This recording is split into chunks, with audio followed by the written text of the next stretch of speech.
હાલ સુરતથી એક ખૂબ જ દુઃખદ સમાચાર સામે આવી રહ્યા છે।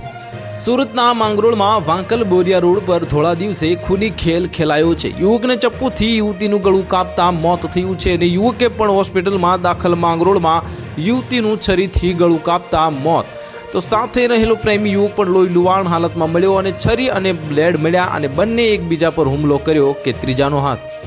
ગુજરાતમાંથી અવારનવાર હત્યાના મામલા સામે આવે છે, જેમાં પ્રેમ સંબંધ, અવૈધ સંબંધ સહિત અનેક કારણો હોય છે।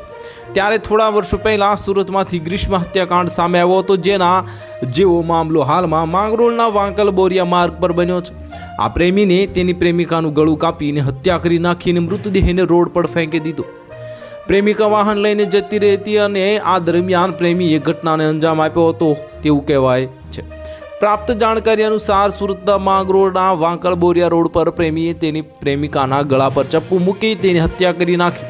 આ યુવતીને વધુ ઈજા પહોંચવાને કારણે તેનું મોત થઈ ગયું હતું અને ઘટનાને પગલે પોલીસના ઉચ્ચ અધિકારીઓ પણ સ્થળે પહોંચ્યા હતા। આસપાસના લોકો યુવતીને બચાવવા માટે પહોંચે એ પહેલાં જ યુવકે આ ઘટનાને અંજામ આપી દીધો હોવાનું સામે આવ્યું છે। આ પ્રેમિકાનું ગળું કાપ્યા પછી યુવકે પોતાની જાતને પણ ઈજા પહોંચાડી અને તેને પણ તેના ગળાના ભાગે ચપ્પુના ઘા મારી આત્મહત્યાનો પ્રયત્ન કર્યો, પરંતુ તે બચી ગયો। જો કે યુવકની સ્વર પેટીને નુકસાન પહોંચ્યું છે અને તેની સુરતની સિવિલ હોસ્પિટલમાં તેની સારવાર ચાલી રહી છે। તો હાલ માટે આટલું જ। મળીશું નવી અપડેટ સાથે। જો તમને અમારા વિડીયો પસંદ આવતા હોય તો વિડીયોને લાઇક કરી દેજો, ચેનલને સબસ્ક્રાઇબ કરી બાજુમાં આવેલા બેલ આઇકનને દબાવી દો, જેથી તમને આવા સમાચારની અપડેટ મળતી રહે।